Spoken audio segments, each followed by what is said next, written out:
right, another topic, comfort. How comfortable are these cars, these older Porsche 911s? And I would say they're very comfortable. They're not a luxury car in the modern sense, but it is a very small car. Smaller than, maybe around the same size as a Miata, but the interior of the car is quite big. You don't have a transmission tunnel because there's no transmission. You have a transaxle in the back. So between the seats, there's really nothing besides the heater controls.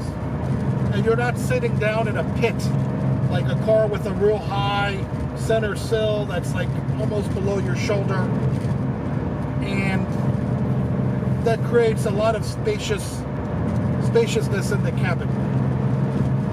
You have a upright windshield. And you have, even though the steering wheel is not adjustable, it is in a great spot. And being that these are non-airbag cars, you could very easily adjust your how your steering wheel sits. You could add spacers to it, different types of steering wheels, just like a race car driver. You can pick your diameter, how much dish you want, how far is it off of the, you know, the dashboard. It's kind of close to the dash. You can move it towards the driver a little bit. The thickness of it, the shape, all of that you can adjust, even though it's a non-adjustable column. I think the non-adjustable column is part of the reason why these cars have really great steering feel. You don't have like that extra knuckle in there that could cause slop in your feel. So it's a direct steering. But back to comfort, most of these cars were equipped with cruise control and air conditioning. Even though the air conditioning doesn't work well, you can make it work well. See my other video on that. Right now I'm running no air conditioner on a hot day with tinted windows, and I'm pretty comfortable in the car. I'm not hot. The seats are made by Recaro, believe it or not. And if someone kept the factory seats in the car, you should have a few different choices on a current 3.2, and most of the air-cooled cars have similar seats. Varying levels of power control. So if you look at the side of the seat, there'll be four-way arrows. Some will have one, some will have two, some will have three, depending on how many different controls the seats have. But they're very comfortable. You'll have a choice. Some of them will have large bolsters, which is the sports seat. And then some of them will have less bolster. Those are the base seats. My car here is a base, so it has the small bolsters, although the bolsters would probably be comparable to other sports cars with the base smaller bolsters. For me, I don't race the car. Drive it on the street. I'm in Florida. Obviously, we don't have a lot of curvy roads. So I'm good, and I'm happy. The seat is a little more flat. Look like a flag man.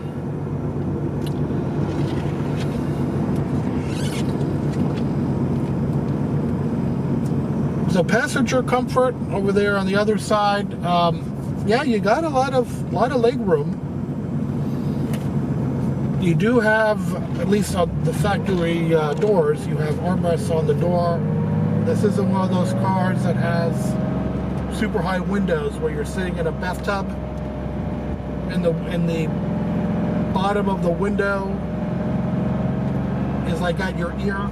You know, on these cars, the kind of the door where you put your elbow is below your shoulder. So it's like a natural driving position. Maybe the only knock is it doesn't have center armrests. And you do sit close to your passenger. You sit shoulder to shoulder. So if it's two guys driving the car, it may feel a little cramped. With my wife over there, it isn't bad at all. I've been in the saddle of this car. Geez, I think I've done 12 hours at a time. and I haven't had any issues. Anyway, I'm going a little slow here. There's a lot of rocks on the road. Yeah, my butt, my back, everything felt good after 12 hours. I can't say the same in a lot of other cars I've had. The way the driving position is, you have a lot of leg room in the pedal box. Jeez, always something. Stretching everywhere. So anyway, some sports cars have, like, you know, real narrow footwells, and then on a long trip you can't really move your feet around, so they kind of you get sore over time. This car, you get plenty of room for your legs. You take out the center console on a Carrera 3.2, you kind of retro it there, like where the AC controls are. You have a little bit more headroom. Is great. Even with the sunroof, I've got maybe 4 inches above my head. If you have the windows down and sunroof open, ventilation is excellent. I would say I am a purist. Right now I don't have my AC in, but I have to say, even though the sunroof delete does save a lot of weight, I don't think I'd ever do it. It's too nice to be able to cool off and just put the sunroof back.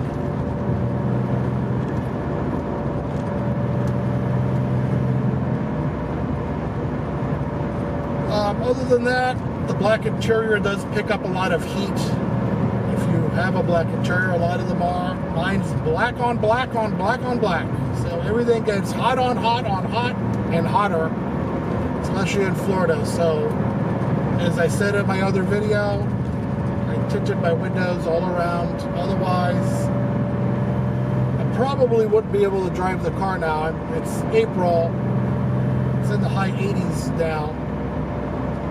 I probably wouldn't be able to make the video with the windows up driving. And I am. I don't even have the fresh air vent on.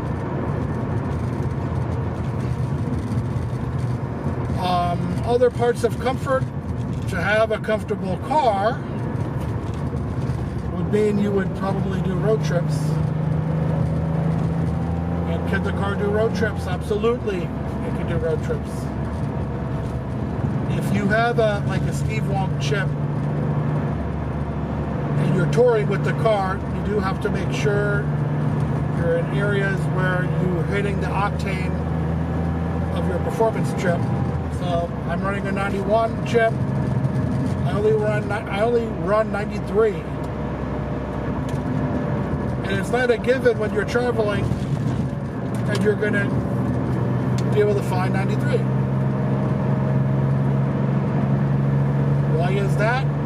Well, Carrera 3.2s don't have knock sensors, so if you're running low-grade gas and you have advanced timing like these chips have, and you're running lean, so for example, you make a modification to the car and you change your air-fuel ratio, you're running lean.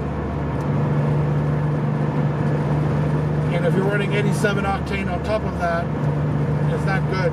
You're going to get knocking. These cars don't have knock sensors. So I'm kind of getting out of comfort of the car. Bottom line is, run the octane for your car. And when you tour, get one of the gas apps, Pure Gas or Gas Buddy, one of those things. Just find where you can get the octane you need to run your car, because you can tour with these cars very well. I went to North Carolina and back with my wife. I posted a video here. Plenty of room. If you get a lot of soft bags, you can basically fill the front trunk with them, and you got plenty of space behind the seat. Touring is not an issue. I had my tools, I had food, I had coolers, bags and bags of clothes, everything I needed, snacks, no problems at all. I think I brought food up to my family from some of the boutique stores down here.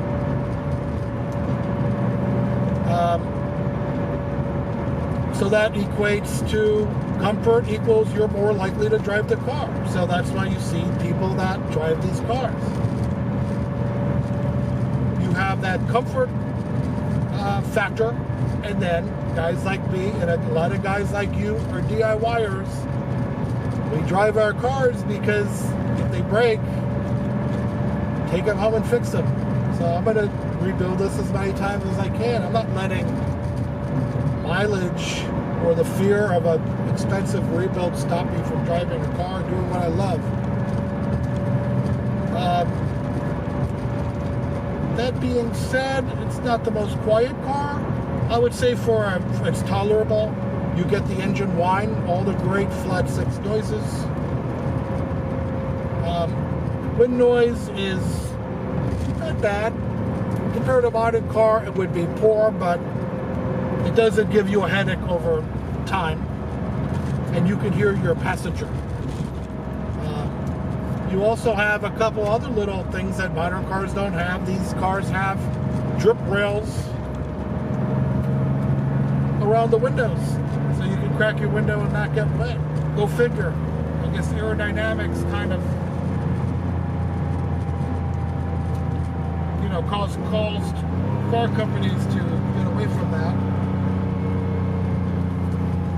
But we still have them on Prairie 3.2s. Alright, so one more thing, heaters for comfort if you're in the winter. Cold states, if you use your heater. I don't use it much here. I have used it in cold weather. I think they work great. Instant heat, super hot, infinitely adjustable. You can mix the heat with the cold, with the fresh air intake in the front, and get a blend of warmed air and cool air, and just have just a great mix. It's just a very versatile system. What all of the automotive journalists hated about this car is one of the best parts of it, having a separate fresh air system. I love it. Once you learn it, it's hard to go back to a car with a single system. Geez, how quaint. Alright, I'm going to pass this guy. Have a little excitement here before we end the video. Hey man. 6,500. Yep.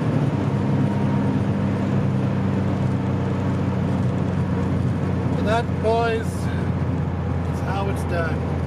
Catch you later in the next video.